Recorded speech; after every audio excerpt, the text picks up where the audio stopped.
ಈ ಒಂದು ವಿದ್ಯಾ ಕೇಂದ್ರಕ್ಕೆ ಕಾರಣವಾದ ಶ್ರೀ ಸಿದ್ಧಿ ವಿನಾಯಕ ಆ ಭಗವಂತನನ್ನು ವಂದಿಸಿ,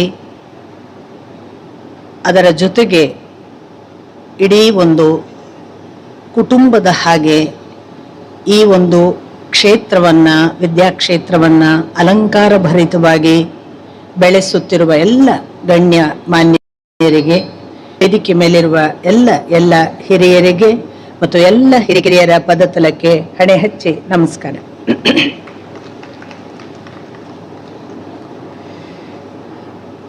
ಬಹುಶಃ ವಾರ್ಷಿಕೋತ್ಸವದ ಕೆಲಸ ಮುಗಿದಿದೆ. ವಾರ್ಷಿಕೋತ್ಸವದ ಕೆಲಸ ಎಲ್ಲ ಪಾಲಕರು ಬಂದು ಮಕ್ಕಳು ಏನು ಮಾಡಿದ್ದಾರೆ, ಅವ್ರು ಏನು ಪ್ರಶಸ್ತಿ ತಗೊಳ್ತಾರೆ, ಅವರದ್ದು ಏನಾದರೂ ಸಾಂಸ್ಕೃತಿಕ ಚಟುವಟಿಕೆ ಇದ್ರೆ ಅದನ್ನು ನೋಡಿ ಅನುಭವಿಸಿ ಆನಂದಿಸಲಿಕ್ಕೆ ಬರುವಂಥದ್ದು. ಮಾತು ಇಲ್ಲಿ ತುಂಬ ನೀರಸ ಮತ್ತು ಅವಶ್ಯಕತೆ ಇಲ್ಲ ಅನ್ನುವಷ್ಟು ಅನಗತ್ಯವಾದ ಪದಾರ್ಥ, ಹೊತ್ತು ಕೂಡ ಮೀರಿದೆ. ಆದರೆ ಈ ಶರಣ ಅನ್ನುವ ನಿಮ್ಮ ಪ್ರಾಂಶುಪಾಲರು ನನಗೂ ಈಗ ಒಂದು 15 ದಿನಗಳಿಂದ ಪ್ರಾಂಶುಪಾಲರಾಗಿ ಬಿಟ್ರು. ಕಳೆದ 10-15 ದಿನಗಳಲ್ಲಿ ನಾನು ಬರಲಿಕ್ಕೆ ಸಾಧ್ಯವೇ ಇಲ್ಲ ಅನ್ನುವುದನ್ನೆಲ್ಲವನ್ನೂ ಬದಲಾಯಿಸಿ ಬರಲೇಬೇಕು ಅಂತ ಒಬ್ಬ ವಿದ್ಯಾರ್ಥಿನಿಯನ್ನು ಕರೆಸಿದ ಹಾಗೆ ಕರೆಯುವ ಅವರ ಧೀಶಕ್ತಿ ಇದೆಯಲ್ಲ, ಅದಕ್ಕೆ ನಮಸ್ತೇನೆ. ಶರಣಾರ್ಥಿ. ನೀವು ಒಂದು ಒಳ್ಳೆಯ ದೇವರ ಅನುಗ್ರಹದ ಜಾಗದಲ್ಲಿ ಇದ್ದೀರಿ. ಜಗತ್ತಿನಲ್ಲಿ ಬಹಳ ದೊಡ್ಡ ಕಥಾಭಾಗವಾಗಿ ನಮಗೆ ಗಣಪತಿ ಆದರ್ಶ. ಏನು ನಮ್ಮ ಪರಂಪರೆ ಹೇಳ್ತದೆ ಅಂದರೆ, ಒಂದು ದಿನ ತಂದೆ ತಾಯಿ ಇಬ್ಬರು ಮಕ್ಕಳು ಗಣಪತಿ ಮತ್ತು ಕಾರ್ತಿಕೇಯನಿಗೆ ಯಾರು ಪ್ರಪಂಚವನ್ನು ಮೊದಲು ಪರ್ಯಟನೆ ಮಾಡಿ ಬರ್ತಾರೆ, ಪ್ರದಕ್ಷಿಣೆ ಹಾಕಿ ಬರ್ತಾರೆ, ಅವರು ದೊಡ್ಡವರು ಅಂತ ತೀರ್ಮಾನ ಮಾಡ್ತೇನೆ ಅಂದಾಗ ಕಾರ್ತಿಕೇಯ ತನ್ನ ವಾಹನವನ್ನೇರಿ ಇಡೀ ಜಗತ್ತನ್ನು ಅಥವಾ ವಿಶ್ವವನ್ನು ಸುತ್ತಿ ಬರುವುದಕ್ಕೆ ಹೋದ. ಗಣಪತಿ ಹೋಗಲಿಲ್ಲ. ಅವನು ತಂದೆ ಮತ್ತು ತಾಯಿಗೆ ಪ್ರದಕ್ಷಿಣೆ ಬಂದು ಜಗತ್ತು ಪ್ರದಕ್ಷಿಣೆ ಆಯಿತು ಅಂದಾಗ ಅವನನ್ನು ಆದ್ಯ ಪೂಜಕ ಅಂತ ಶಿವ ಘೋಷಿಸಿದ. ಅವನನ್ನು ಮೊದಲು ಪೂಜಿಸಬೇಕು ಅಂತ. ಸಂದೇಶ ಏನು ಅಂದರೆ, ಜಗತ್ತು ಎಷ್ಟು ಸುತ್ತಿ ದೊಡ್ಡವನಾಗಕ್ಕಾಗಲ್ಲ, ಅಪ್ಪ ಅಮ್ಮನನ್ನು ಪೂಜಿಸಿ ನಮಸ್ಕರಿಸಿದವ ಜಗದ್ವಿಖ್ಯಾತನಾಗ್ತಾನೆ ಅಂತ. ಅದನ್ನು ಸಾರಿದವ ಗಣಪತಿ. ಆ ಸಾರಿದ ಗಣಪತಿಯ ಸಂದೇಶವನ್ನು ಅಲಂಕರಿಸಿ ಹೌದು ಅಂತ ಅದಕ್ಕೆ ಸೆಕೆಂಡ್ಸ್ ಕೊಟ್ಟವ ಸಾಕ್ಷಾತ್ ಅಪ್ಪ ಶಿವ. ಒಬ್ಬ ತಂದೆ ನನ್ನಕ್ಕಿಂತ ಮೊದಲು ನನ್ನ ಮಗನನ್ನು ಪೂಜಿಸಿ ಅಂತ ಒಂದು ಪರಂಪರೆಯನ್ನೇ ಆರಂಭ ಮಾಡಿದ. ಅಂಥದೊಂದು ಸಿದ್ಧಿವಿನಾಯಕ ಕ್ಷೇತ್ರದ ಆಶೀರ್ವಾದ ಪಡೆದ ಒಂದು ಜಾಗದಲ್ಲಿ ನೀವೆಲ್ಲ ಇದ್ದೀರಿ. ಇದೇನು ಸಾಮಾನ್ಯ ಪುಣ್ಯ ಫಲವಲ್ಲ. ಇನ್ನು ಸಿದ್ಧಿವಿನಾಯಕ ಕ್ಷೇತ್ರದ ಅನೇಕ ಪವಾಡಗಳು, ಮಹಿಮೆಗಳು ನಿಮಗೆ ಗೊತ್ತಿರಲಿಕ್ಕೆ ಸಾಕು. ನಾನು ಕೇಳಿ ಮಾತ್ರ ಗೊತ್ತು. ಇವತ್ತು ಅಲ್ಲಿ ಹೋಗಿ ಒಂದು ಆಶೀರ್ವಾದ ಪಡಿಬೇಕು ಅಂದ್ಕೊಂಡಿದ್ದೀನಿ. ಬಂಧು ತನ್ನ ಬಾಲಚಂದ್ರ ಅವರು ನನ್ನನ್ನು ಕರ್ಕೊಂಡು ಹೋಗ್ತೇನೆ ಅಂದಿದ್ದಾರೆ. ಎಲ್ಲಕ್ಕೂ ಕೂಡ ಕಾರಣಕರ್ತವಾದ ಈ ಕ್ಷೇತ್ರದಲ್ಲಿ ನಾವು ಇವತ್ತು ವಿದ್ಯಾಕ್ಷೇತ್ರ ಅಂತ ಹೇಳಿಕೊಳ್ಳುವ ಎಷ್ಟೋ ಜನ ಮಕ್ಕಳು ಇವತ್ತು ನೀವು ನೋಡಿದರೆ ಅಲ್ಲೊಂದು ಬರುವಾಗ ಒಂದು ಸ್ಲೋಗನ್ ಇದೆ, ಕೊನೆಯ ಸಾಲಿನವರು ನಾವೆಲ್ಲ, ನಮಗೆ ಎಂದಿಗೂ ಭಯವಿಲ್ಲ ಅಂತ. ನೀವು ಯಾವ ಅರ್ಥದಲ್ಲಿ ಬರೆದಿದ್ದೀರಿ ನನಗೆ ಅಂತೂ ಗೊತ್ತಿಲ್ಲ. ನಮ್ಮ ಮನೆಯಲ್ಲೊಂದು ಪುಟ್ಟ ಹುಡುಗಿ ಇತ್ತು. ಅದಕ್ಕೆ ಅವಾಗ 4 ವರ್ಷ. ನಮ್ಮ ಮನೆಗೆ ಬಂದ ಅತಿಥಿಗಳು ಆ ಹುಡುಗಿನ ಕೇಳಿದರು, what do you want to be, good or bad ಅಂತ. ನೀನು ಏನಾಗಬೇಕು, ಒಳ್ಳೆಯವಳಾಗಬೇಕು ಅಂತೀಯೋ ಕೆಟ್ಟವಳಾಗಬೇಕು ಅಂತೀಯೋ ಅಂತ. ಆ 4 ವರ್ಷದ ಹುಡುಗಿ ಹೇಳ್ತು, I want to be bad ಅಂತ. ನನಗೆ ಆಶ್ಚರ್ಯ ಆಯಿತು, ಇದಕ್ಕೆ ಯಾರು ಹೇಳ್ಕೊಟ್ಟಿದ್ದಾರೆ I want to be bad ಅನ್ನತ್ತಲ್ಲ. ಅವರು ಸ್ವಲ್ಪ ಮುಖ ಕಸಿವಿಸಿ ಮಾಡಿಕೊಂಡ್ರು ಅತಿಥಿಗಳು. ನಾನು ಏನು ಹೇಳಲಿಲ್ಲ. ಆ ಅತಿಥಿಗಳು ಹೋದ್ಮೇಲೆ ಆ ಮಗುನ ಕರೆದು ಕೇಳಿದೆ, ನೀನು ಯಾಕೆ ಗುಡ್ ಹೇಳಲಿಲ್ಲ, ಯಾಕೆ ಬ್ಯಾಡ್ ಹೇಳಿದಿ ಅಂತ. ಆ 4 ವರ್ಷದ ಹುಡುಗಿ ಹೇಳ್ತು, ಸಣ್ಣದು, ನೋಡಿ ನಾನೀಗ ಗುಡ್ ಅಂದರೆ ಕಾಯಂ ಕಾಯ್ಕೋಬೇಕು, ಗುಡ್ ಆಗಿಯೇ ಇರಬೇಕು. ನಾನೀಗ ಬ್ಯಾಡ್ ಅಂದರೆ ಗುಡ್ ಆಗೋದಕ್ಕೆ ಅವಕಾಶ ಇದೆ ಅಂತ. ನೀವು ಯೋಚನೆ ಮಾಡಿ, ಕೊನೆಯ ಸಾಲಿನಲ್ಲಿರೋರಿಗೆ ಮುಂದೆ ಬರೋ ಅವಕಾಶ ಇದೆ, ಮುಂದಿನ ಸಾಲಿನಲ್ಲಿರೋರು ಇನ್ನೆಲ್ಲಿ ಹೋಗೋದು? ಅವ್ರಿಗೆ ಹಿಂದಂತೂ ಹೋಗಕ್ಕೆ ಬರೋಲ್ಲ, ಅವ್ರ ಅವಮಾನ ಆಗತ್ತೆ. ಆದರೆ ಕೊನೆಯ ಸಾಲಿನವರಿಗೆ ಯಾವ ಭಯವಿಲ್ಲ ಅಂದರೆ, 4 ಜನರ ಮುಂದೆ ಕಡಿಮೆ ಆಗುವ, ಅವಮಾನ ಆಗುವ, ಇದಕ್ಕಿಂತ ಇನ್ನೂ ಏನು ಮಾಡಬಹುದಿತ್ತು ಸಾಧಿಸಲಿಲ್ಲ ಅನ್ನುವಂತಹ ಅವಮಾನಗಳ ಯಾವ ಭಯವಿಲ್ಲ. ಇದರ ಅರ್ಥ ನಾನು ಕೊನೆಯ ಸಾಲಿನವರೇ ಒಳ್ಳೆಯವರು, ಪ್ರಥಮ ಸಾಲಿನವರು ಅಲ್ಲ ಅಂತ ಹೇಳ್ತೀನಿ ಅಂತಲ್ಲ. ಪ್ರಥಮ ಸಾಲಿನವರು ಹೇಗಿದ್ರು ಪ್ರಥಮ ಸಾಲಿನವರಾಗಿರ್ತಾರೆ. ಕೊನೆಯ ಸಾಲಿನವರಿಗೆ ಒಂದು ಚಾಲೆಂಜ್ ಇದೆ. ಕೊನೆಯ ಸಾಲಿನವರು ನೀವು ಬೆಳೆಯುವುದಕ್ಕೆ ಒಂದು ಅವಕಾಶವಾಗಿ ಮುಂದಿನ ಸಾಲಿನವರನ್ನು ನೀವು ಕಾಣಬೇಕು ಮತ್ತು ಮಾರ್ಗದರ್ಶನ ಅಂತ ತಿಳ್ಕೊಂಡು ಮಾದರಿ ಮಾಡ್ಕೋಬಹುದು. ಹಾಗೆ ಮಾಡುವುದರಿಂದ ನೀವು ಮುಂದಕ್ಕೆ ಬೆಳೆಯುವುದಕ್ಕೆ, ಮುಂದೆ ಒಂದೊಂದೇ ಹೆಜ್ಜೆ ಒಂದೊಂದೇ ಬೆಂಚ್ ಮುಂದೆ ದಾಟ್ತಾ ಬರುವುದಕ್ಕೆ ಕಾಲಾಂತರದಲ್ಲಿ ಅವಕಾಶ ಇದೆ. ಸುಮ್ಮನೆ ಒಂದು ಚೇಷ್ಟೆ ಮಾಡ್ತೀನಿ, ತಪ್ಪು ತಿಳ್ಕೊಬೇಡಿ. 97-98 ಮಾರ್ಕ್ಸ್ ತಗೊಂಡವ್ರನ್ನೆಲ್ಲ ಹಿಂದೆ ನಿಲ್ಲಿಸಿ ಸನ್ಮಾನಿಸಲಾಯಿತು. ಬಹಳ ಆಟದಲ್ಲಿ ಮುಂದಿರೋರನ್ನ ಮುಂದೆ ಕೂಡಿಸಿ ಸನ್ಮಾನಿಸಲಾಯಿತು. ಅವರು ಬಹಳ ಮಂದಿ ಇದ್ರು, ಇವರು ಕೆಲವರೇ ಇದ್ರು. ಜಗತ್ತಿಗೆ ಈಗ ನ್ಯಾಷನಲ್ ಲೆವೆಲ್ಗೆ ಇವರು ಸೆಲೆಕ್ಟ್ ಆಗಿದ್ದಾರೆ. ಇದೆಲ್ಲದರ ಹಿಂದೆ ಒಂದು ಸೂಚನೆ ಇದೆ. ನಾವು ಒಂದು ಓದಿನಿಂದ ಅಥವಾ ನಾವು ಓದಿದ ಅಕ್ಷರಗಳ ಪರೀಕ್ಷೆಯ ಅಂಕಗಳಿಂದ ಅಷ್ಟೇ ದೊಡ್ಡವರಾಗುವುದಲ್ಲ, ನಮಗೆ ದೊಡ್ಡವರಾಗಕ್ಕೆ ಹಲವು ದಾರಿಗಳಿವೆ. ಈ ದೊಡ್ಡವರಾಗೋದಕ್ಕಿರುವ ಹಲವು ದಾರಿಗಳನ್ನು ನೀವು ಎಷ್ಟೆಷ್ಟು ಯುಟಿಲೈಸ್ ಮಾಡ್ತೀರಿ ಅಷ್ಟಷ್ಟು ನಿಮ್ಮ ಸಾಮರ್ಥ್ಯಕ್ಕೆ ಬೆಲೆ ಇದೆ. ಈ ಜಗತ್ತು ಎಲ್ಲ ಸಾಮರ್ಥ್ಯಗಳನ್ನು ಕೊಂಡಾಡ್ತದೆ, ಬರೇ ಓದುವವರನ್ನಲ್ಲ. ನನ್ಗೆ ತುಂಬ ಯಾಕೆ ಖುಷಿ ಆಯ್ತು ಅಂದರೆ, ಆಡುವವರಿಗೆ ಎಷ್ಟು ಪ್ರಾಧಾನ್ಯ ಕೊಟ್ಟಿದ್ದಾರಲ್ಲ. ಆಟ ಬಹಳ ಮುಖ್ಯವಾದ್ದು. ನಾನು ಪದೇ ಪದೇ ಹೇಳ್ತೀನಿ, ದಯವಿಟ್ಟು ಆಟ ಆಡಿ. ಅದು ನಿಮ್ಮ ದೈಹಿಕ ಮಾನಸಿಕ ಎಲ್ಲ ಆರೋಗ್ಯವನ್ನು ತುಂಬ ಚೆನ್ನಾಗಿಟ್ಟಿರುತ್ತೆ. ನೀವು ದೈಹಿಕ ಆರೋಗ್ಯವನ್ನು ಹೇಗೂ ಚೆನ್ನಾಗಿಟ್ಟಿರುತ್ತೆ ನಿಮಗೆ ಗೊತ್ತು ಯಾಕೆ ಅಂತ. ಮಾನಸಿಕ ಆರೋಗ್ಯ ಚೆನ್ನಾಗಿಟ್ಟಿರುತ್ತೆ ಅಂತ ನಾನು ಹೇಳ್ತಿದ್ದೀನಿ. ಯಾಕೆ ಅಂತ ನೀವು ಕೇಳಬಹುದು. ನೋಡಿ, ಒಂದು ಆಟದಲ್ಲಿ ಮಾತ್ರ ನಮಗೆ ಗೊತ್ತಾಗೋದು ನಾನು ಕಾಯಂ ಸೋಲುವವನಲ್ಲ, ಒಂದು ದಿವಸ ಗೆಲ್ಲಬಹುದು ಅಂತ ಒಂದು ಹೋಪ್ ಕೊಡೋದು ಆಟ. ಇವತ್ತು ನಾನು ಕಬಡ್ಡಿಯಲ್ಲಿ ಒಬ್ಬರು ಎದುರು ಮುಂದೆ ಸೋತ್ರೆ ನಾಳೆ ಅವ್ರ ಮುಂದೆ ಗೆಲ್ಲಬಹುದು. ಇವತ್ತು ನಾನು ಸೋತ ಆಟವನ್ನು ಗೆಲ್ಲುವುದಕ್ಕೆ ಚಾನ್ಸ್ ಇದೆ ಅಂತ ಹೇಳ್ಕೊಡೋದು ಆಟ. ಎರಡನೇದು ಬಹಳ ಒಳ್ಳೊಳ್ಳೆಯ ನೈತಿಕತೆಯನ್ನು ಕಲಿಸೋದು ಆಟ. ಸುಳ್ಳು ಹೇಳಿ ಗೆಲ್ಲಕ್ಕಾಗಲ್ಲ ಅಂತ ಗೊತ್ತಾಗೋದು ಆಟದಿಂದ. ಯಾರು ಪ್ರಾಮಾಣಿಕವಾಗಿ ಆಡ್ತಾನೆ ಅವನು ಮಾತ್ರ ಗೆಲ್ತಾನೆ ಅಂತ ಗೊತ್ತಾಗೋದು ಆಟದಿಂದ. ಒಂದು ಗೆರೆ ದಾಟಿ ಫೌಲ್ ಮಾಡಿ ಆಟ ಆಡಿದವನು, ಅವನು ಇಮಿಡಿಯೇಟ್ ಅಲ್ಲಿರುವ ಅಂಪೈರು ಮತ್ತೊಬ್ರು ಎಲ್ಲ ಹಿಡಿದು ಹೇಳ್ತಾರೋ ಅವ್ನು ಗೆರೆ ದಾಟಿದ್ದಾನೆ, ಸುಳ್ಳು ಹೇಳ್ತಾನೆ. ಸುಳ್ಳು ಹೇಳುವುದರಿಂದ ಸೋಲ್ತೀವಿ, ಸುಳ್ಳು ಹೇಳುವುದರಿಂದ ಗೆಲ್ಲಕ್ಕಾಗಲ್ಲ, ಸುಳ್ಳು ಹೇಳೋದ್ರಿಂದ ಫ್ರೆಂಡ್ಸ್ ದೂರ ಇಡುತ್ತಾರೆ, ಸುಳ್ಳು ಹೇಳೋನನ್ನು ಯಾರು ಪಾರ್ಟಿಗೆ ಸೇರಿಸಲ್ಲ. ಇವೆಲ್ಲ ಗೊತ್ತಾಗೋದು ಆಟದಿಂದ. ಸತ್ಯ ಪ್ರಾಮಾಣಿಕತೆ ಇದ್ರೆ ಗೆಲ್ಲಕ್ಕಾಗತ್ತೆ. ದೈಹಿಕ ಪರಿಶ್ರಮ ಮಾತ್ರ ಅಲ್ಲ, ಮಾನಸಿಕ ಪರಿಶ್ರಮದ ಸತ್ಯ ಪ್ರಾಮಾಣಿಕತೆಗಳ ಮೂಲಕ ನಾನು ಆಟ ಆಡಬೇಕು.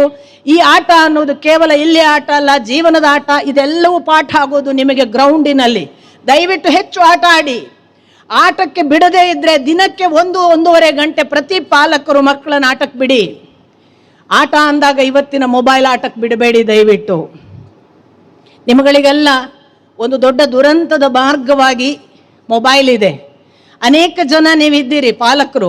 ಇವತ್ತು ಎಷ್ಟೋ ಜನ ತಂದೆ ತಾಯಂದ್ರಿಗೆ ಹೇಗಾಗಿದೆ ಅಂದರೆ, ಈ ಮಕ್ಕಳನ್ನು ನೋಡ್ಕೊಳ್ಳೋದಕ್ಕೆ ನಮಗೆ ಪುರ್ಸೋತಿಲ್ಲ, ಬೆಳಗಿನ ಸಂಜೆವರೆಗೆ ಆಫೀಸ್ಗೆ ಹೋಗ್ಬೇಕು, ಅವರು ಮೊಬೈಲಲ್ಲಿ ಆಡಲಿ ಅಂತ ಮೊಬೈಲ್ ಕೊಡ್ತೀರಿ. ಏನು ಆಟ ಆಡ್ತಾ ಇದ್ದಾರೆ ಯೋಚನೆ ಮಾಡಿದ್ದೀರಾ? ಎಷ್ಟು ಮಕ್ಕಳು ಇವತ್ತು ಸುಯಿಸೈಡ್ ಮಾಡ್ಕೊಳ್ತಿರೋದು ಯಾವ ಕಾರಣದಿಂದ? ಒಂದು ದಿವಸ ಕನಿಷ್ಠ ಅರ್ಧ ಗಂಟೆ ಪ್ರತಿ ಮಗುವನ್ನು ಕೇಳಿದ್ದೀರಾ ಏನು ಆಟ ಆಡಿದಿ, ಯಾವ ಆಟದಲ್ಲಿ ನೀನು ಎಷ್ಟು ಇನ್ವಾಲ್ವ್ ಆಗಿದ್ದಿ, ಯಾವ ಮಗು ಸತ್ಯ ಹೇಳ್ತಾ ಇದೆ ಗಮನಿಸಿದ್ದೀರಾ? ಯಾವ ಮಗುನು ಸತ್ಯ ಹೇಳಲ್ಲ, ಯಾಕಂದರೆ ಸುಳ್ಳು ಆಟಗಳನ್ನು ಆಡ್ತಿದೆ. ಅದು ತುಂಬ ಭಯಾನಕವಾದ ಒಂದು ಭವಿಷ್ಯ ನಮ್ಮ ಮುಂದೆ ಕೂಡ ಇದೆ. ಕೇವಲ ಮೊಬೈಲ್ನ ಆಟಕ್ಕೆ ಚಟಕ್ಕೆ ಬೀಳದ ಹಾಗೆ ಮಾಡಬೇಕಾದ್ರೆ ಹೊರಗಿನ ಎಕ್ಸ್ಟರ್ನಲ್ ಆಟನ ಜೀವಂತವಾಗಿ ಇಡುವ ಎಲ್ಲ ಜವಾಬ್ದಾರಿ ಶಾಲೆಗಳಿಗೆ ಮತ್ತು ಪಾಲಕರಿಗಿದೆ. ದಯವಿಟ್ಟು ಅದನ್ನು ಮಾಡಿ. ಎಷ್ಟು ದಿವಸ ನೀವು ಮಕ್ಕಳನ್ನು ಹೊರಗೆ ಆಟ ಆಡಿಸ್ತೀರಿ ಅಷ್ಟು ದಿವಸ ಮಕ್ಕಳು ತುಂಬ ಚೆನ್ನಾಗಿರ್ತಾರೆ. ಯಾವತ್ತು ನೀವು ಮೊಬೈಲ್ ಕೊಟ್ಟು ಒಳಗಾಟ ಮಾಡಕ್ಕೆ ಬಿಡ್ತೀರಿ, ಆ ಆಟ ಎಂಥ ಆಟ ಇರುತ್ತೆ, ಯಾವ ಜೀವ ತೆಗೆಯುವ ಆಟ ಇರುತ್ತೆ ಅನ್ನುವ ಭಯಗಳನ್ನೆಲ್ಲ ಹೊಂದಿಕೊಂಡಂತಹ ಅತ್ಯಂತ ಭಯಾನಕ ವೆಬ್ಸೈಟ್ಗಳಿವೆ. ದಯವಿಟ್ಟು ಅದರಿಂದ ಪಾರು ಮಾಡೋದಕ್ಕೆ ನಾನು ತುಂಬ ದುರಂತವನ್ನು ಕಣ್ಣಾರೆ ಕಂಡು 1-2 ಸಂಗತಿಗಳನ್ನು ನಮ್ಮ ಅತ್ಯಂತ ಹತ್ತಿರದವರನ್ನು ಕಳ್ಕೊಂಡು ಹೇಳೋದು. 10-15 ವರ್ಷದ ಮಕ್ಕಳು ಇವತ್ತು ಸುಯಿಸೈಡ್ ಮಾಡ್ಕೋತಾರೆ. ಜೀವನ ಅಂದರೆ ಏನು ಅಂತ ಗೊತ್ತಿಲ್ಲದೆ ಇರೋರು ಸಾವಿಗೆ ಹೋಗ್ತಾರೆ ಅಂದರೆ ಯಾವುದು ಕಾರಣ? ದಯವಿಟ್ಟು ಮೊಬೈಲನ್ನು ಆದಷ್ಟು ನೀವು ಪಾಸ್ವರ್ಡ್ ನಿಮ್ಮ ಕೈಯಲ್ಲಿ ಇಟ್ಕೊಂಡು ಮಕ್ಕಳಿಗೆ ಗೊತ್ತಾಗದ ಹಾಗೆ, ಯಾವತ್ತೂ ಕೂಡ ಆಟಗಳಿಗೆ ಎಂಟರ್ ಆಗದ ಹಾಗೆ, ಪ್ರತಿದಿನ ಕೊಟ್ಟ ನಂತರ ಏನನ್ನು ನೋಡಿದ ಅನ್ನುವುದನ್ನು ಅವನ ಮುಂದೆ ಒಂದು ವಾಚ್ ಮಾಡುವ ಕಣ್ಣಾಗಿ ನೀವಿಲ್ಲದೆ ಇದ್ರೆ ಮಕ್ಕಳನ್ನು ಕಳೆದುಕೊಳ್ಳುವ ಎಲ್ಲ ಸಾಧ್ಯತೆ ಇದೆ. ಅಂಥದ್ದು ಆಗದೇ ಇರುವ ಹಾಗೆ ಇಲ್ಲೊಂದು ಬಹಳ ದೊಡ್ಡ ಪ್ರೋತ್ಸಾಹ, ಬಹಳ ದೊಡ್ಡ ಪ್ರಚೋದನೆ, ನ್ಯಾಷನಲ್ ಲೆವೆಲ್ವರೆಗೆ ಮಕ್ಕಳನ್ನು ಕಳಿಸುವಂತಹ ಒಂದು ವಿಶೇಷ ಆಸಕ್ತಿಯನ್ನು ಈ ಕೇಂದ್ರ, ಈ ಆಡಳಿತ ಮಂಡಳಿ ತೋರಿಸ್ತಿದೆ ಅಲ್ಲ. ನಾನು ಸಾಕ್ಷಾತ್ ಅಭಿನಂದಿಸ್ತೇನೆ ಸರ್ವರನ್ನು ಕೂಡ. ನನಗೆ ಬಹಳ ಇಷ್ಟವಾದದ್ದು ಇವರೆಲ್ಲ ಹೆಸರಿಟ್ಟಿದ್ದಾರಲ್ಲ, ಮಾತಂಗ, ಘಟೋತ್ಕಚ, ಶಿಬಿ, ತುಂಬ ಒಳ್ಳೊಳ್ಳೆಯ ಹೆಸರುಗಳನ್ನು ಆಯ್ಕೆ ಮಾಡಿದ್ದೀರಿ. ಒಂದು ಕಾಂಟೆಕ್ಸ್ಟಿನಲ್ಲಿ ಶಾಲೆ ಅಂದಾಗ ವಿದ್ಯಾರ್ಥಿಗಳಿಗೆ ಬರೀ ಪಾಠ ಹೇಳೋದಲ್ಲ, ಪರಂಪರೆಯನ್ನು ಹೇಳಬೇಕು. ಪರಂಪರೆಯ ಒಳಗಿರುವ ಸತ್ವವನ್ನು ಪರಿಚಯ ಮಾಡಬೇಕು. ಆ ಮೂಲಕ ಆ ಪರಂಪರೆಯ ಸತ್ವದ ಪರಿಚಯವನ್ನು ತಗೊಂಡು ನೀವು ಬೆಳೆಯುವ ಹಾಗಾಗಬೇಕು. ಮಾತಂಗ ಮುನಿ ಯಾವುದಕ್ಕೆ ಹೆಸರು ಗೊತ್ತಲ್ವ ನಿಮಗೆ? ಒಬ್ಬ ಶಬರಿಯ ಭಕ್ತಿಯನ್ನು ಪ್ರಚೋದಿಸಿ, ಪ್ರೋತ್ಸಾಹಿಸಿ, ಆಶೀರ್ವದಿಸಿ, ನೀನು ಇಲ್ಲಿ ಹೀಗೆ ಕಾಯ್ತಾ ಕೂತ್ಕೋ, ನಿನಗೊಂದು ದಿವಸ ರಾಮ ಬಂದು ದರ್ಶನ ಕೊಡ್ತಾನೆ ಅಂತ ಹೇಳಿದವ ಮಾತಂಗ ಮುನಿ. ಶಬರಿ ಎಷ್ಟು ಕಾದಿದ್ದಾಳೆ ನಿಮಗೆ ಗೊತ್ತು. ಹಣ್ಣುಗಳನ್ನೆಲ್ಲ ಆರಿಸಿ ಒಣಗಿಸಿ, ಅದು ಅಂದರೆ ಹಸಿ ಹಣ್ಣು ತಿನ್ನುವುದಕ್ಕೆ ಒಳ್ಳೆ ರುಚಿ ಇರುವಾಗ ರಾಮ ಬರಲಿಲ್ಲದಿದ್ರೆ, ಅರೆ ರಾಮನಿಗೆ ಹಣ್ಣನ್ನು ಒಣಗಿಸಿ ಕಾಯಿಸ್ತೀನಿ ಅಂತ ಅವಳು ಕಾದಿದ್ದಾಳೆ. ಎಷ್ಟು ಕಾಲ ಕಾದದ್ದಕ್ಕೆ ರಾಮ ಒಂದು ದಿನ ವನವಾಸದ ಅವಧಿಯಲ್ಲಿ ಅವಳನ್ನು ಭೇಟಿಯಾಗಿ ಅವಳಿಗೆ ಮೋಕ್ಷ ಒದಗಿಸಿದ. ಮಾತಂಗನನ್ನು ನೆನಪಿಸುವುದು ಅಂದರೆ ನಿಮ್ಮ ಒಳಗಿನ ಭಕ್ತಿಯನ್ನು ನೀವು ಎಬ್ಬಿಸುವುದಕ್ಕೆ ಒಂದು ಮಾದರಿಯಾಗಿ ಇರುವುದು. ಇವರು ಜಿಮ್ಮಿಗೆ ಘಟೋತ್ಕಚ ಅಂತ ಹೆಸರಿಟ್ಟಿದ್ದಾರೆ. ನನಗೆ ಬಹಳ ಇಷ್ಟವಾಯಿತು. ಯಾಕೆಂದರೆ ಇವತ್ತಿನ ಕಾಲದಲ್ಲಿ ಒಬ್ಬ ಗಂಡು ಮೈಯೆಲ್ಲ ತನ್ನನ್ನು ದಷ್ಟಪುಷ್ಟವಾಗಿ ಮಾಡಿ ದೊಡ್ಡ ಗಂಡಸಿನ ಹಾಗೆ ಕಾಣಿಸಿಕೊಂಡು ಸರಳವಾಗಿ ಹೆಣ್ಣನ್ನು ಎತ್ಕೊಂಡು ಹೋಗೋಕ್ಕೆ ತನ್ನನ್ನು ತಾನು ಕಾಯ್ತಾನೆ ಅನ್ನುವ ಹಾಗೆ ಜಿಮ್ ಇದೆ. ಆದರೆ ಘಟೋತ್ಕಚನ ಹೆಸರಿನಲ್ಲೇ ಅದಿಲ್ಲ. ಅವ ಹೆಣ್ಣನ್ನು ಎತ್ಕೊಂಡು ಹೋದದ್ದಕ್ಕೆ ಘಟೋತ್ಕಚ ಸಂಕೇತವಲ್ಲ. ಘಟೋತ್ಕಚ ಯಾವುದಕ್ಕೆ ಸಂಕೇತ ಗೊತ್ತಾ ನಿಮಗೆ? ಇಡೀ ಯುದ್ಧರಂಗದಲ್ಲಿ ಶ್ರೀಕೃಷ್ಣ ನಾಟ್ಯ ಮಾಡಿದ್ದು ಘಟೋತ್ಕಚ ಸತ್ತಾಗ. ಎಲ್ಲಿಯೂ ಕೂಡ ಅಷ್ಟು ಸಂತೋಷವನ್ನು ವ್ಯಕ್ತಪಡಿಸೋದಿಲ್ಲ ಶ್ರೀಕೃಷ್ಣ. ಮಹಾಭಾರತ ಯುದ್ಧ ಸಂದರ್ಭದಲ್ಲಿ ಅವನು ಒಂದೇ ಒಂದು ಮೈ ಮರೆತು ಕುಣಿದಾಡಿದ್ದು ಘಟೋತ್ಕಚ ಸತ್ತಾಗ. ಯಾಕೆ ಗೊತ್ತಾ? ಕರ್ಣನ ಕೈಯಲ್ಲಿ ಕರ್ಣ ದಾನ ಮಾಡಿದ. ಇಂದ್ರ ಬ್ರಾಹ್ಮಣನ ವೇಷದಲ್ಲಿ ಬಂದಾಗ ಕರ್ಣಕುಂಡಲಗಳನ್ನು ದಾನ ಮಾಡಿದ, ನಿಮಗೆಲ್ಲ ಗೊತ್ತು.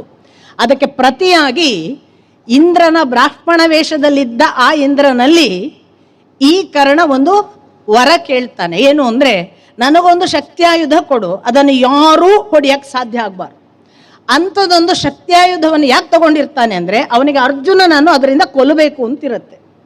ಆ ಟಾರ್ಗೆಟ್ ಇಟ್ಕೊಂಡು ಆ ಶಕ್ತಿಯಾಯುಧವನ್ನು ಇಟ್ಕೊಂಡಿರ್ತಾನೆ. ಮತ್ತು ಅವನು ತೀರ್ಮಾನ ಮಾಡಿರ್ತಾನೆ, ಇದನ್ನು ಅರ್ಜುನನಲ್ಲದೆ ಬೇರೆಯವರಿಗೆ ಬಳಸಲ್ಲ ಅಂತ. ಸಂದರ್ಭ ಹೀಗೆ ಬರುತ್ತೆ. ಅನೇಕ ಯೋಧರೆಲ್ಲ ಸಂಶಪ್ತಕರನ್ನು ಅವರಿವರನ್ನು ಹೊಡೆದಾಡಿಕೊಂಡು ಅರ್ಜುನ ಕೃಷ್ಣಾದಿಗಳಿರುವ ಹೊತ್ತಿನಲ್ಲಿ ಇನ್ನೇನು ಯಾರಿಗೆ ಎದುರು ಆಗಿಸುವುದು? ಕರ್ಣನನ್ನು ಮುಖಾಮುಖಿ ಆಗುವವರು ಯಾರಾದರೂ ಬೇಕು, ಇಲ್ಲರ ಅರ್ಜುನನನ್ನೇ ಮುಖಾಮುಖಿ ಆಗಿಸ್ಬೇಕು.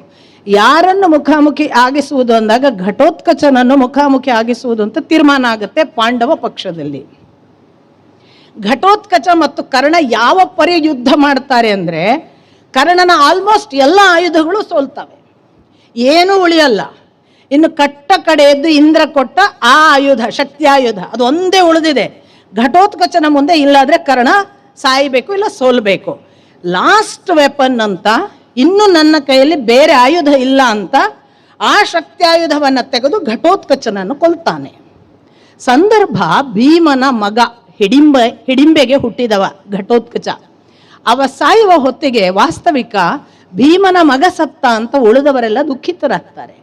ಕೃಷ್ಣ ಮಾತ್ರ ಬಹಳ ಖುಷಿಯ ನಗು ನಕ್ಕು ಒಂದು ನಾಟ್ಯ ಮಾಡ್ತಾನೆ ರಥದಲ್ಲಿ. ಅರ್ಜುನ ಹೇಳ್ತಾನೆ, ಏನು ಮಾತು ಇದು? ನನ್ನ ಸಾಕ್ಷಾತ್ ಅಣ್ಣನ ಮಗ ಸತ್ತಿದ್ದಾನೆ, ನೀನು ಖುಷಿಯಿಂದ ಕುಣಿದಾಡ್ತೀಯಲ್ಲ ಕೃಷ್ಣ, ಏನಿದು? ಕೃಷ್ಣ ಹೇಳ್ತಾನೆ, ಈ ಶಕ್ತಿಯಾಯುಧವನ್ನು ಕರ್ಣ ಒಂದು ವೇಳೆ ಘಟೋತ್ಕಚನ ಮೇಲೆ ಬಳಸದೆ ಹಾಗೇ ಇಟ್ಟುಕೊಂಡಿದ್ದರೆ ಅರ್ಜುನ, ನೀನು ಕರ್ಣನ ಮುಂದೆ ಗೆಲ್ಲುವುದು ಕಷ್ಟವಿತ್ತು ಅಂತ. ಘಟೋತ್ಕಚ ಯಾವುದಕ್ಕೆ ಸಂಕೇತ ಗೊತ್ತಾ? ತನ್ನ ಇಡೀ ಪಕ್ಷವನ್ನು ಉಳಿಸುವುದಕ್ಕೆ ತನ್ನ ದೇಹ ಕೊಟ್ಟ ತ್ಯಾಗಕ್ಕೆ ಸಂಕೇತ. ದೇಹ ಜಿಮ್ ಮಾಡಿ ದೊಡ್ಡ ಬಾಡಿ ಮಾಡಿ ಹೆಣ್ಮಕ್ಳನ್ನು ಹಾರಿಸ್ಕೊಂಡು ಹೋಗ್ಲಿಕ್ಕೆ ಇರುವುದಲ್ಲ, ಇಡೀ ಕುಟುಂಬಕ್ಕೆ, ನಮ್ಮ ಸಮಾಜಕ್ಕೆ, ನನ್ನ ಜಗತ್ತಿಗೆ ತ್ಯಾಗ ಮಾಡುವುದಕ್ಕೆ ದೇಹ ಬೆಳೆಸಿ ಅನ್ನುವ ಸಂಕೇತ ಘಟೋತ್ಕಚ. ಅದನ್ನು ಆ ಹೆಸರನ್ನು ಇಟ್ಟಿದ್ದೀರಿ. ನಾನು ನಿಜಕ್ಕೂ ನಿಮಗೆ ಪ್ರಾಮಾಣಿಕವಾಗಿ ನಮಸ್ಕರಿಸ್ತೇನೆ. ಶಿರಸಾ ನಮನಗಳು ಈ ಶಾಲೆಯ ಮನೋಧರ್ಮಕ್ಕೆ. ಶಿಬಿ ಅಂತವ ಅಂತ ನೀವು ಕೇಳಿದರೆ, ಶಿಬಿ ದಾನದಲ್ಲಿ ಪರಾಕಾಷ್ಠೆ, ಇನ್ನಿಲ್ಲದಂಥ ದಾನ. ಎಷ್ಟು ದಾನ ಮಾಡ್ತಿದ್ದ? ಅವನ ದಾನವನ್ನು ಪರೀಕ್ಷಿಸಬೇಕು ಅಂತ ಅಗ್ನಿ ಮತ್ತು ಇಂದ್ರ ದೇವತೆಗಳು ಒಂದು ದಿನ ಅಗ್ನಿ ಪಾರಿವಾಳವಾಗಿಯೂ ಇಂದ್ರ ಗರುಡನಾಗಿಯೂ ಒಂದು ಪಾರಿವಾಳವನ್ನು ಗರುಡ ಬೆನ್ನಟ್ಟಿಕೊಂಡು ಬರುವ ಹಾಗೆ ಬರ್ತಾರೆ. ಈ ಪಾರಿವಾಳ ಹೋಗಿ ಶಿಬಿಯ ಹತ್ರ ರಕ್ಷಣೆ ಕೇಳುತ್ತದೆ. ನಿಮಗೆ ಗೊತ್ತು, ಹಿಂದಿನ ಕಾಲದಲ್ಲಿ ರಾಜರ ಹತ್ರ ರಕ್ಷಣೆ ಕೇಳಿದರೆ ತಕ್ಷಣ ತನ್ನ ಜೀವ ಕೊಟ್ಟು ರಕ್ಷಿಸಬೇಕು. ನಾನು ನಿನ್ನನ್ನು ರಕ್ಷಿಸ್ತೇನೆ ಅಂತ ಶಿಬಿ ಅಂದ. ತಕ್ಷಣ ಪಾರಿವಾಳ ಅವನ ರಕ್ಷಣೆಯಲ್ಲಿ ಕೂತಿತು. ಗರುಡ ಅಂದ, ಅದು ನನ್ನ ಆಹಾರ ಕೊಡು. ಇಲ್ಲ, ಅವನು ರಕ್ಷಣೆ ಕೇಳಿದ್ದಾನೆ, ನಾನು ನಿನಗೆ ಪಾರಿವಾಳವನ್ನು ಕೊಡಕ್ಕಾಗಲ್ಲ, ನನ್ನ ಆಹಾರ ನನಗೀಗ ಹಸಿವಾಗಿದೆ, ನನಗೆ ಬೇಕು ಅಂತ ಇಂದ್ರ ಗರುಡನ ವೇಷದಲ್ಲಿ ಇದ್ದವ ಹೇಳ್ತಾನೆ. ಆಗ ಶಿಬಿ ಹೇಳ್ತಾನೆ, ನಿನಗೆ ಆಹಾರ ಮಾಂಸ ತಾನೇ ಬೇಕಾದದ್ದು, ನನ್ನ ದೇಹದಿಂದ ತಗೋ. ಸಾಕ್ಷಾತ್ ತನ್ನ ದೇಹದಿಂದ ಮಾಂಸ ಕೊಡಕ್ಕೆ ಸಿದ್ಧನಾಗ್ತಾನೆ. ಪರೀಕ್ಷೆಗೆ ಬಂದವರು ಗರುಡ ಮತ್ತು ಈ ಪಾರಿವಾಳದ ರೂಪದ ಅಗ್ನಿ ಇಂದ್ರರು. ಅವ್ರೇನ್ ಮಾಡ್ತಾರೆ, ಮಾಂಸ ಎಷ್ಟು ತಕ್ಕಡಿಯಲ್ಲಿ ತೂಗಿದ್ರು ಪಾರಿವಾಳದ ಮಾಂಸಕ್ಕೆ ಹೊಂದಾಣಿಕೆ ಆಗದ ಹಾಗೆ ಪಾರಿವಾಳದ ತೂಕವೇ ಹೆಚ್ಚುತ್ತದೆ. ಇಡೀ ದೇಹದ ಮಾಂಸ ಕೊಟ್ಟರೂ ಇಲ್ಲ, ಪಾರಿವಾಳನೇ ಹೆಚ್ಚು ತೂಕ. ತಕ್ಷಣ ಶಿಬಿ ತೀರ್ಮಾನ ಮಾಡ್ತಾನೆ, ನನ್ನ ಪ್ರಾಣವನ್ನೇ ಕೊಟ್ಟು ನಾನು ಇಡೀ ದೇಹವನ್ನೇ ಅರ್ಪಿಸ್ತೀನಿ ಅಂತ ರುಂಡ ಕತ್ತರಿಸಿಕೊಳ್ಳಿಕ್ಕೆ ಹೋಗ್ತಾನೆ. ಆಗ ದೇವತೆಗಳು ತಡೆದು, ಜಗತ್ತಿನಲ್ಲಿ ದಾನಕ್ಕೆ ಒಂದು ದೊಡ್ಡ ಹೆಸರು ಇದ್ದರೆ ಅದು ಶಿಬಿ. ಶಿಬಿಯ ಹಾಗೆ ತನ್ನನ್ನು ಕೊಟ್ಟು ಇನ್ನೊಂದನ್ನು ಉಳಿಸಬೇಕು, ಅದು ನಿಜವಾದ ದಾನ ಅಂತ ಘೋಷಿಸಿದರು. ನೀವು ಶಿಬಿಯನ್ನು, ಮಾತಂಗ ಮುನಿಯನ್ನು, ಘಟೋತ್ಕಚನನ್ನು ಪಕ್ಕಕ್ಕೆ ಇಟ್ಕೊಂಡಿದ್ದೀರಿ. ದಯವಿಟ್ಟು ತತ್ವಗಳನ್ನು ಅಳವಡಿಸಿಕೊಂಡ್ರೆ ಮಹಾಭಕ್ತಿ, ಮಹಾತ್ಯಾಗ, ಮಹಾದಾನ ಇವು ಮೂರು ಕಾಯುವ ಹಾಗೆ ನಿಮ್ಮ ಓದು ಕಾಯುವುದಿಲ್ಲ, ನಿಮ್ಮ ಅಂಕಗಳು ಕಾಯುವುದಿಲ್ಲ, ನೀವು ಪಡೆದ ಇಲ್ಲಿನ ಪ್ರಶಸ್ತಿಗಳು ಕಾಯುವುದಿಲ್ಲ, ನಮ್ಮ ಚಿತ್ರಗಳನ್ನು ತೆಗೆದ್ರೆ ಎಲ್ಲ ಭಾವಚಿತ್ರಗಳು ಕಾಯುವುದಿಲ್ಲ. ನಿಮ್ಮನ್ನು ಕಾಯುವುದು ನಿಮ್ಮ ಭಕ್ತಿ, ನಿಮ್ಮ ತ್ಯಾಗ ಮತ್ತು ನಿಮ್ಮ ದಾನ. ಎಷ್ಟು ದಾನ ಮಾಡ್ತೀರಾ ಅಷ್ಟು ದಾನ ಮಾಡಿ, ನಿಮ್ಮ ಕೈಯಲ್ಲಿ ಉಳಿಯದಷ್ಟು ದಾನ ಮಾಡಿ. ಕೈ ಖಾಲಿಯಾದ ದಿವಸ ಇನ್ನಷ್ಟು ಕೊಡೋಕೆ ಏನಿದೆ ಅಂತ ಹುಡುಕಾಡಿ, ನಿಮ್ಮನ್ನು ಕೊಟ್ಟು ನೋಡಿ ಯಾವ ಮಟ್ಟದ ಒಂದು ಪ್ರಭೆ, ಒಂದು ಮಟ್ಟದ ಅನುಗ್ರಹ, ದೇವತೆಗಳ ರಕ್ಷಣೆ ಇವೆಲ್ಲ ನಿಮ್ಮ ಜೊತೆಗಿರ್ತದೆ ಅನ್ನುವುದನ್ನು ನೀವು ಸ್ವತಃ ಅನುಭವಿಸ್ತೀರಿ. ಯಾವ ಮಾತುಗಳನ್ನು ನಾನು ಸುಮ್ಮನೆ ಆಡುವುದಿಲ್ಲ, ನನ್ನ ಅನುಭವಗಳನ್ನು ನಿಮಗೆ ಹಂಚಿಕೊಂಡು ಹೇಳೋದು. ನಾವು ಒಂದು ಮಾಡಿದ್ದಕ್ಕೆ ಆ ಪರಿ ರಿವಾರ್ಡ್ ಕೊಡೋಕ್ಕೆ ಆ ಜಗತ್ತು, ದೇವಲೋಕದ ಜಗತ್ತು ಕಾಯ್ತಿದೆ. ನಾವು ಮಾಡಿಲ್ಲ, ಅದರಿಂದ ಕನೆಕ್ಟ್ ಆಗ್ತಿಲ್ಲ. ಕೈಯಲ್ಲಿದ್ದದ್ದನ್ನು ಕೊಟ್ಟು ಖಾಲಿ ಮಾಡಿಕೊಂಡು ನೋಡಿ, ಎಂತೆಂಥ ಶಕ್ತಿಗಳು ನಿಮ್ಮ ಮುಂದೆ, ನಿಮ್ಮ ಸುತ್ತ, ನಿಮ್ಮ ಬೆನ್ನಿಗೆ, ನಿಮ್ಮ ಒಳಗೆ ಬಂದು ಪ್ರವೇಶಿಸಿ ನಿಮ್ಮನ್ನು ರಕ್ಷಿಸ್ತಾರೆ ಅನ್ನುವುದನ್ನು ನೀವು ಅನುಭವಿಸ್ತೀರಿ. ದಾನದ ಕಟ್ಟ ಕಡೆಯ ಏನು ಅವಸ್ಥೆ ಇದೆ ಅದನ್ನು ಅನುಭವಿಸಿ. ಭಕ್ತಿ, ಯಾವ ಮಟ್ಟದ ಭಕ್ತಿ ಇರಬೇಕು? ಶಬರಿಗಿರುವ ಭಕ್ತಿ ಅಂದರೆ ಎಷ್ಟು ಕಾಯಬೇಕು, ತಾಳುವಿಕೆಗಿಂತ ಅನ್ಯ ತಪವಿಲ್ಲ. ಇವತ್ತು ಮಾರ್ಕ್ಸ್ ಬರಲಿಲ್ಲ, ಇವತ್ತು 99 ತಗೊಂಡಿಲ್ಲ, ನಾಳೆಯ ದಿನ SSLC ನನ್ನ ಕೊನೆಯ ಟಾರ್ಗೆಟ್ ಅಲ್ಲ. ನನ್ನ ಜೀವನಕ್ಕೆ ನನಗೆ 100 ವರ್ಷ ಆಯುಷ್ಯ ಕೊಟ್ಟಿದ್ದಾನೆ ಭಗವಂತ. ಏನೂ ಕಲಿಯದ ಬಿಲ್ ಗೇಟ್ಸ್ ಏನು ಮಾಡಿದ? ಏನೂ ತಿಳಿಯದ ಒಬ್ಬ ಮೋದಿ ಚಹಾ ಮಾರುವ ಅಂಗಡಿಯಿಂದ ಎಲ್ಲಿಗೆ ಹೋದ? ಅರ್ಥ ಮಾಡಿಕೊಳ್ಳಿ, ಅವಕಾಶಗಳು ನಮಗೆ 99 ವರ್ಷ ಇವೆ. ಈ 10ನೇ ಕ್ಲಾಸ್ ಕೊನೆಯಲ್ಲ. ಇಲ್ಲಿ ಸೋತಿದ್ದೇನೆ ಅಂತ ಯಾವ ಕಾರಣಕ್ಕೂ ಸೋಲಿನ ಭಾವದಲ್ಲಿ ಜೀವ ಕಳ್ಕೋಬೇಡಿ. ಯಾವುದೇ ಕಾರಣಕ್ಕೆ ಯಾರ ಮುಂದೆ ತಲೆ ತಗ್ಗಿಸಿಕೊಳ್ಳೋದಕ್ಕೆ ಹೋಗಬೇಡಿ.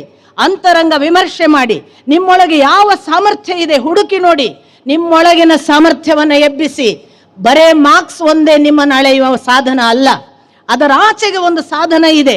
ನಿಮ್ಮ ಒಳಗಿನ ಪೊಟೆನ್ಸಿ ನಿಮಗೆ ಐಡೆಂಟಿಫೈ ಆಗಬೇಕು. ನೀವು ಒಬ್ಬ ಒಳ್ಳೆಯ ಸಿಂಗರ್ ಆಗ್ಬಹುದು, ಒಬ್ಬ ಒಳ್ಳೆಯ ಬ್ಯೂಟಿಷಿಯನ್ ಆಗಬಹುದು, ಒಬ್ಬ ಒಳ್ಳೆಯ ಯಾವುದೋ ಆಟಗಾರರಾಗಬಹುದು, ಅಥವಾ ನೀವು ಏನೂ ಅಲ್ಲದಿದ್ರೆ ಒಳ್ಳೆಯ ಸಮಾಜ ಸೇವಕರಾಗಬಹುದು. ಎಲ್ಲ ಸಾಮರ್ಥ್ಯ ನಿಮ್ಮಲ್ಲಿದೆ. ಅಂಥದನ್ನು ನೀವು ಸಾಧ್ಯ ಮಾಡಿಕೊಳ್ಳಬೇಕಾದ್ರೆ ಇದು ಕೊನೆ, ನಾನೇನು ಮಾಡಲಿಲ್ಲ ಅನ್ನುವ ನಿರಾಶೆಯನ್ನು ದಾಟಬೇಕು. ದಯವಿಟ್ಟು ಇವತ್ತಿನ ಮಕ್ಕಳಲ್ಲಿ ಮತ್ತು ತಂದೆ ತಾಯಿಯರಲ್ಲಿ ನನ್ನ ವಿನಂತಿ, ಮಾರ್ಕ್ಸಿಗೆ ಕೊನೆ ಮಾಡಿಸಬೇಡಿ ಮಕ್ಕಳನ್ನು. ಅದು ಅವರ ಕೊಲೆ ಮಾಡುವ ಮಾತಾಗುತ್ತೆ. ಮಾರ್ಕ್ಸ್ ತರಲಿಲ್ವ, ಏನು ದೊಡ್ಡದಾಯಿತು, ಇದರ ಆಚೆಗೆ ಜೀವನ ಇದೆ ಬಾ ಅನ್ನಬೇಕು. ಅನ್ನಿ ದಯವಿಟ್ಟು. ಯಾವ ಮಾರ್ಕ್ಸಿಗೂ ಕೊನೆ ಅಂತ ಹೇಳಬೇಡಿ.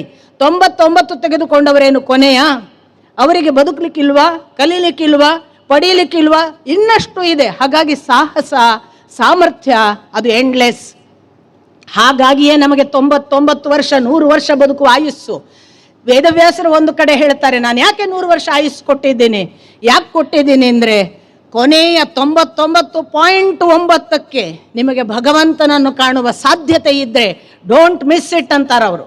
ನೀವು ಯಾವತ್ತೂ ಕೂಡ ಆ ಚಾನ್ಸನ್ನು ಕಳ್ಕೋಬೇಡಿ. ಅದರಿಂದ ಪೂರ್ಣ ಆಯುಸ್ಸನ್ನು ಭಗವಂತನಲ್ಲಿ ಬೇಡಿ. ಪೂರ್ಣ ಆಯುಸ್ಸಿನಲ್ಲಿ ಭಗವಂತನ ಜೊತೆಗೆ ಹೇಳಿ, ನನ್ನ ಜೀವಿತಾವಧಿಯ ಒಳ್ಳೆಯದನ್ನು ನೀನು ನನ್ನಿಂದ ಹೊರಕ್ಕೆ ಕೊಡು. ನಾನು ಏನನ್ನು ಕೊಟ್ಟು ಹೋಗಲಿಕ್ಕೆ ಬಂದವ, ತಗೊಳ್ಳಿಕ್ಕೆ ಬಂದವರಲ್ಲ ನಾವು ಯಾರು ಕೂಡ. ನಾವು ಏನನ್ನು ಕೊಟ್ಟು ಹೋಗಲಿಕ್ಕೆ ಬಂದವರು. ಅದು ಯಾವುದು ಅಂತ ಭಗವಂತನನ್ನು ವಿನಂತಿಸಿ, ನನಗೆ ಯಾವುದನ್ನು ಕೊಟ್ಟರೆ ನಾನು ನನ್ನ ಜೀವನವನ್ನು ಸಂಪೂರ್ಣ ಮಾಡಿದ ಹಾಗಾಗುತ್ತೆ ಭಗವಂತ, ಅದನ್ನು ನನಗೆ ಅನುಗ್ರಹಿಸು ಅಂತ ನಿತ್ಯ ಪ್ರಾರ್ಥನೆ ಮಾಡಿ. ಬೆಳಿಗ್ಗೆ ಎದ್ದ ತಕ್ಷಣ ಕಣ್ಣು ಬಿಟ್ಟ ಕೂಡಲೇ ನಮ್ಮಲ್ಲೊಂದು ಪರಿಪಾಠ ಇದೆ. ನಾನಿವತ್ತು ಅವ್ರ ಮುಖ ನೋಡಿದೆ ಅದಕ್ಕೆ ಜೀವನ ಹಾಳಾಯಿತು, ಇವ್ರ ಮುಖ ನೋಡಿದೆ ಅದಕ್ಕೆ ನನಗಿವತ್ತು ಗೆಲುವಾಗಲಿಲ್ಲ, ಅವ್ರ ಮುಖ ನೋಡಿದೆ, ಅದಕ್ಕೆ ಇವರತ್ತು ನನಗೆ ಶಾಲೆಯಲ್ಲಿ ಮಾಸ್ಟರ್ ಬೈದರು, ದಯವಿಟ್ಟು ಅವರಿವರನ್ನು ನೋಡಬೇಡಿ. ಯಾಕೆಂದರೆ ಅದು ಒಂದೋ ದ್ವೇಷವನ್ನು ಇಲ್ಲ ರಾಗವನ್ನು ಬೆಳೆಸುತ್ತೆ. ದಿನ ಒಳ್ಳೇದಾದವರು, ಒಂದು ವೇಳೆ ಬೆಳಿಗ್ಗೆ ಎದ್ದಾಗ ಯಾರನ್ನು ನೋಡಿದ್ವಪ್ಪ, ನಮ್ಮ ಅಪ್ಪನ ನೋಡಿದ್ವಿ ಅಂದ್ಕೊಳ್ಳೋಣ, ಒಳ್ಳೇದಾಯ್ತು. ಅವತ್ತು ಅಮ್ಮನ ನೋಡಿದ್ರೆ ಕಣ್ಣು ಮುಚ್ಕೊಂಡೋಗಿ ಅಪ್ಪನ ನೋಡ್ತೀನಿ ಅಂತ ಅನ್ನೋ ಭಾವ ಬಂದರೆ ಏನು ಮಾಡೋದು? ರಾಗ ಬೆಳೆಯೋದು ಬೇಡ, ದ್ವೇಷ ಬೆಳೆಯೋದು ಬೇಡ. ನಾವು ಅಮ್ಮನನ್ನು ನೋಡೋದ್ರಿಂದ ಒಳ್ಳೇದಾಯ್ತು, ಅಪ್ಪನನ್ನು ನೋಡೋದ್ರಿಂದ ಒಳ್ಳೇದಾಯ್ತು, ಗೆಳತಿಯನ್ನು ನೋಡೋದ್ರಿಂದ ಒಳ್ಳೇದಾಯ್ತು, ಅದೆಲ್ಲ ಬೇಡ. ದಿನ ಬೆಳಿಗ್ಗೆ ಎದ್ದ ತಕ್ಷಣ, ಇದನ್ನು ಪುರಾಣ ಕೂಡ ಹೇಳುತ್ತೆ, ನಾನು ನನ್ನ ಜೀವಿತಾವಧಿಯಲ್ಲಿ ಕಂಟಿನ್ಯೂಸ್ ಆಗಿ ಅದನ್ನೇ ಪಾಲಿಸಿಕೊಂಡು ಬಂದಿದ್ದೆ. ಇತ್ತೀಚೆಗೆ ಪುರಾಣ ಹೇಳುತ್ತೆ, ಓದಾಗುತ್ತಾಯಿತು, ನಾವು ಬೆಳಿಗ್ಗೆ ಎದ್ದ ತಕ್ಷಣ ದೇವರ ಮುಖ ನೋಡಿದರೆ ಅದಕ್ಕಿಂತ ಯೋಗ್ಯವಾದದ್ದು ಇನ್ನೊಂದಿಲ್ಲ ಅಂತ. ಮೊಬೈಲ್ ಹೇಗೂ ಕಣ್ಣು ತೆಗೆದುಕೊಳ್ಳೆ ನೋಡ್ತಿರಲ್ಲ, ಸ್ಕ್ರೀನಿಗೆ ಒಂದು ದೇವ್ರ ಚಿತ್ರ ಹಾಕಿ, ಫಸ್ಟ್ ದರ್ಶನ ಕಣ್ಣ ಬಿಟ್ಟ ತಕ್ಷಣ ಅವನಿಗೆ ಇದು ದೀಪ ಅನ್ನುವ ಭಾವದಿಂದ ಆ ಭಗವಂತನನ್ನು ನೋಡಿ, ಒಳಿತಾದರೂ ಅವನಿಂದ ಅಂತ ತಿಳಿಯಿರಿ, ಕೆಡುಕಾದರೂ ಅವನ ಪರೀಕ್ಷೆ ಅಂತ ಒಪ್ಪಿಕೊಳ್ಳಿ, ಅವನು ಕರ್ಕೊಂಡು ಹೋಗ್ತಾನೆ. ಈ ಎಚ್ಚರಗಳನ್ನೆಲ್ಲ ಬದುಕಿನಲ್ಲಿ ಅಳವಡಿಸಿಕೊಂಡು ನೋಡಿ, ನೀವು ಮುಟ್ಟುವ ದಾರಿ ಎಷ್ಟು ಪ್ರಬಲವಾಗ್ತದೆ, ಯಾವ ಮಟ್ಟಕ್ಕೆ ನೀವು ಬೆಳೀತೀರಿ ಅನ್ನೋದನ್ನು ಅನುಭವಿಸಿ. ನಾನು ಹೇಳಿದೆ ಅಂತ ದಯವಿಟ್ಟು ಉಪದೇಶ ಅಂತ ತಗೋಬೇಡಿ, ನೀವು ಪ್ರಾಕ್ಟಿಕಲಿ ಮಾಡಿ ನೋಡಿ. 10 ದಿವಸ ಮಾಡಿ ನೋಡಿ, 20 ದಿವಸ ಮಾಡಿ ನೋಡಿ, 1 ತಿಂಗಳು ಮಾಡಿ, 6 ತಿಂಗಳು ನೋಡಿ, ಆಗ ನಿಮಗೇ ಪರಿಣಾಮ ಅನುಭವಕ್ಕೆ ಬರ್ತದೆ. ಸತತಾಭ್ಯಾಸಂ ಕೌಂತೆಯ, ಏನನ್ನೇ ಮಾಡುವಾಗ ನಿರಂತರ ಮಾಡಿ. 4 ದಿನದಲ್ಲಿ ರಿಸಲ್ಟ್ ಎಕ್ಸ್ಪೆಕ್ಟ್ ಮಾಡಬೇಡಿ. 1 ವರ್ಷ ನೀವು ಮಾಡಿದಾಗ ನಿಮಗೆ ಗೊತ್ತಾಗುತ್ತೆ, ನನ್ನ ಕಣ್ಣಿಗೆ ಈಗ ಕಾಂತಿ ಬಂದಿದೆ, ನನ್ನ ಕಣ್ಣಿನಲ್ಲಿ ಈಗ ದೇವರು ಮೂಡುವುದಕ್ಕೆ ಶುರುವಾಗಿದ್ದಾನೆ, ನನ್ನ ಭಾವದೊಳಗೆ ದೇವನ ಪ್ರವೇಶ ಆಗಿದೆ. ಇಂತಹ ಅನುಭವಗಳನ್ನು ಅನುಭವಿಸಿ. ಯಾರ ಮುಖ ನೋಡಿ ರಾಗದ್ವೇಷ ಜಗಳ ದಯವಿಟ್ಟು ಮಾಡಬೇಡಿ. ಭಗವಂತ ಅನುಗ್ರಹಿಸ್ತಾನೆ, ಕೆಡುಕು ಮಾಡಿದ್ರು ಅವನದೇ ಪರೀಕ್ಷೆ ಅನ್ನುವ ಭಾವ ಒಂದಿದ್ದರೆ ಸಾಕು. ಈ ಭಕ್ತಿ, ಈ ತ್ಯಾಗ, ಇದರ ಜೊತೆಗೆ ನಾನು ಹೇಳಿದಂತಹ ದಾನ, ಅದರೊಟ್ಟಿಗೆ ಪ್ರಾಮಾಣಿಕತೆ, ಸತ್ಯ, ಇದು ಬದುಕಿನ ಆಟ. ಇದು ನಿಜವಾಗಿ ಬದುಕಿನಲ್ಲಿ ಇರಲೇಬೇಕಾದ ಆಟ. ಈ 5 ನಿರಂತರ ಪಾಲಿಸಿ. ಇದು 5 ಪಾಲಿಸಿದವನಿಗೆ ಯಾವ ಪಂಚೇಂದ್ರಿಯಗಳು ಏನೂ ತೊಂದರೆ ಮಾಡೋದಿಲ್ಲ, ಯಾವ ಪಂಚಭೂತಗಳು ಅಡ್ಡಿಯಾಗುವುದಿಲ್ಲ, ಯಾವ ಪ್ರಳಯವೂ ನಿಮ್ಮನ್ನು ನಂದಿಸೋದಿಲ್ಲ. ಹಾಗಾಗಿ ಜಗತ್ತಿನಲ್ಲಿ ಗೆಲ್ಲಲಿಕ್ಕಿರುವುದು ಹೊರಗಲ್ಲ, ನಮ್ಮೊಳಗಿನ ಪಂಚೇಂದ್ರಿಯಗಳನ್ನು, ನಮ್ಮ ಒಳಗಿನ ಅರಿಷಡ್ ವೈರಿಗಳನ್ನು, 6 ಜನ ವೈರಿಗಳು, ಕಾಮ, ಕ್ರೋಧ, ಲೋಭ, ಮೋಹ, ಮದ, ಮತ್ಸರ. ಇವರನ್ನು ಹೊರಗೆ ಶತ್ರುಗಳಿಲ್ಲ, ಹೊರಗೆ ಮಿತ್ರರಿಲ್ಲ, ಹೊರಗೆ ಗೆಳೆಯರಿಲ್ಲ, ಒಳಗೆ ಪ್ರೇಮಿಗಳಿಲ್ಲ. ಒಳಗಿದ್ದಾನೆ ಪ್ರೇಮಿ, ಒಳಗಿದ್ದಾನೆ ನಮ್ಮ ಮಿತ್ರ, ಒಳಗಿದ್ದಾನೆ ನಮ್ಮನ್ನು ಕಾಯುವ ಭಗವಂತ. ಅವನು ಒಳಗೇ ಕೂತ್ಕೊಂಡು ಅಡಗಿ ಕೂತಿದ್ದಾನೆ, ಗೊತ್ತಾಗದ ಹಾಗೆ. ಕಣ್ಣ ಪುಚ್ಚೆ ಆಟ ಆಡ್ತಿರಲ್ಲ, ಒಮ್ಮೆ ಅವನ ಜೊತೆಗೆ ಆಟ ಆಡಿ ನೋಡಿ, ಸಿಕ್ತಾನೆ, ಭೇಟಿ ಆಗಿಯೇ ಆಗ್ತಾನೆ. ಇಂದಲ್ಲ ನಾಳೆ ಅವನನ್ನು ನೀವು ಹಿಡದೆ ಅಂತ ನೀವು ಬಂದು ಖುಷಿಯಿಂದ ಕುಣಿದಾಡ್ತೀರಿ. ಅಂಥದ್ದೊಂದು ಕಣ್ಣ ಮುಚ್ಚಾಲೆಯ ಆಟದ ಒಂದು ಹೊಸ್ತಿಲಲ್ಲಿ ನೀವಿದ್ದೀರಿ. ಈಗ ಇನ್ನು 15 ಮುಗಿದು 16ಕ್ಕೆ ಹೋಗುವ ಕೆಲವು ಗೆರೆಯನ್ನು ದಾಟುವ ಹಂತದಲ್ಲೂ ಕೂಡ ಇದ್ದೀರಿ. ದಯವಿಟ್ಟು ಈ 16, ಈ ಹದಿ ಅನ್ನುವ ಹರೆಯ ಉಂಟಲ್ಲ, ಟೀನೇಜ್, ಅದು ತುಂಬ ದಾರಿ ತಪ್ಪಿಸುತ್ತೆ. ನಿರಂತರ ಭಗವಂತನನ್ನು ನೆನೆಯಿರಿ. ಯಾಕೆಂದರೆ ನಮ್ಮ ಕೈಲಿಲ್ಲ, ನಾವು ಹಾಳಾಗಬಹುದು, ದಾರಿ ತಪ್ಪಬಹುದು, ಬೀಳಬಹುದು. ಅದೆಲ್ಲವನ್ನ ಪಾರು ಮಾಡುವವನಿದ್ರೆ ಅವನೊಬ್ಬನೇ. ಯಾಕೆಂದರೆ ಅವನೇ ಹೇಳಿದ್ದಾನೆ, ಮಮ ಮಾಯಾ ದುರತ್ಯಯ ಅಂತ, ನನ್ನ ಮಾಯ ತುಂಬ ಕಷ್ಟವಾದದ್ದು ದಾಟುವುದಕ್ಕೆ ಅಂತ. ಅವನಿಗೇ ಶರಣಾಗಿ, ಅವನನ್ನೇ ಕೇಳಿ, ನಿತ್ಯ ಬೆಳಿಗ್ಗೆ ಅವನನ್ನು ನೋಡಿ, ನಿತ್ಯ ರಾತ್ರಿ ಅವನಿಗೆ ಅರ್ಪಿಸಿಕೊಳ್ಳಿ. ನಾನಿವತ್ತು ಇಂತಿಂಥ ತಪ್ಪು ಮಾಡಿದ್ದೀನಿ, ಇಂತಿಂಥ ಸುಳ್ಳು ಹೇಳಿದ್ದೀನಿ, ಇಂಥ ಮೋಸ ಮಾಡಿದ್ದೀನಿ, ನನ್ನನ್ನು ಪಾರು ಮಾಡು ಅಂತ ಕೇಳಿ. ಹಾಗೆ ಕೇಳಿ ಮತ್ತೆ ನಾಳೆ ಸುಳ್ಳು ಹೇಳಿ ಅಂತಲ್ಲ, ಹಾಗೆ ಕೇಳುವುದರ ಮುಖಾಂತರ ಸುಳ್ಳು ಹೇಳದ ಹಾಗೆ, ಅಸತ್ಯದ ದಾರಿ ನಡೆಯದ ಹಾಗೆ, ಮೋಸ ಮಾಡದ ಹಾಗೆ ಭಗವಂತ ನಿರಂತರ ಎಚ್ಚರಿಸುವ ಒಂದು ಶಕ್ತಿಯಾಗಿ ನಮ್ಮೊಳಗೆ ಕೂತು ಬಿಡುತ್ತಾನೆ. ನೀವು ಅದನ್ನು ಅನುಭವಿಸಕ್ಕೆ ಶುರು ಮಾಡ್ತೀರಿ. ಹಾಗಾಗಿ ಬೆಳಿಗ್ಗೆ ಎದ್ದಾಗ ಅವನನ್ನು ನೋಡಿ, ರಾತ್ರಿ ಮಲಗುವ ಮೊದಲು ಅವನ ಮುಂದೆ ಕೂತ್ಕೊಂಡು ಕಣ್ಮುಚ್ಚಿ 10 ನಿಮಿಷ ಅಥವಾ 5 ನಿಮಿಷ, ಇವತ್ತು ಬೆಳಗಿನ ಸಂಜೆವರೆಗೆ ಇಷ್ಟು ಕೆಲಸ ಮಾಡಿದ್ದೀನಿ, ಇದರಲ್ಲಿ ಒಳ್ಳೇದು ಯಾವುದು ಮಾಡಿಲ್ಲ, ಇದರಲ್ಲಿ ತಪ್ಪುಗಳು ಇಷ್ಟಾಗಿವೆ, ಇಷ್ಟು ಮೋಸ ಮಾಡಿದ್ದೀನಿ, ಇಷ್ಟು ಸುಳ್ಳು ಮಾಡಿದ್ದೀನಿ, ದಯವಿಟ್ಟು ನನ್ನನ್ನು ಕ್ಷಮಿಸು. ಅಷ್ಟು ಮಾತ್ರ ಅಲ್ಲ ಭಗವಂತ, ನಾನು ಇದರ ಆಚೆಗೆ ಹೋಗುವ ಹಾಗೆ, ಇದನ್ನು ದಾಟುವ ಹಾಗೆ ಮಾಡು ಅಂತ ಪ್ರಾರ್ಥಿಸಿಕೊಳ್ಳಿ. ನಿಮಗೆ ಇದು ಸಾಧ್ಯ ಆಗುತ್ತೆ. ಇದು ಸಾಧ್ಯ ಆಗಿದ್ದು ನನ್ನ ಜೀವನದ ಅನುಭವದಿಂದ ಹೇಳೋದು. ನಾನು ತಪ್ಪುಗಳನ್ನೇ ಮಾಡಿ ಬೆಳೆದವಳು, ಮೋಸಗಳಲ್ಲೇ ಬೆಳೆದವಳು, ದುಃಖಗಳನ್ನು ಬೇರೆಯವರಿಗೆ ಕೊಟ್ಟೇ ಬೆಳೆದವಳು. ಆದರೆ ನಿರಂತರ ಭಗವಂತನ ಜೊತೆಗೆ ಅದೆಲ್ಲವನ್ನು ಹೇಳಿಕೊಂಡಿದ್ದೀನಿ, ಅತ್ತು ಕರೆದು ಅರ್ಪಿಸಿಕೊಂಡಿದ್ದೀನಿ. ನನ್ನಲ್ಲಿ ತಪ್ಪುಗಳಿವೆ, ದೋಷಗಳಿವೆ, ಮೋಸಗಳಿವೆ, ಸುಳ್ಳುಗಳಿವೆ, ನನ್ನನ್ನು ಪಾರು ಮಾಡು ಅಂದಿದ್ದೀನಿ. ನನ್ನನ್ನು ಪಾರು ಮಾಡಿದ್ದಾನೆ. ಅವನು ಕರುಣಾಮಯಿ. ಅಂಥ ಕರುಣಾಮಯಿಯನ್ನು ನಿರಂತರ ಪ್ರಾರ್ಥಿಸಿ ಅವನು ಕೈ ಹಿಡಿತಾನೆ. ನಮಸ್ಕಾರ.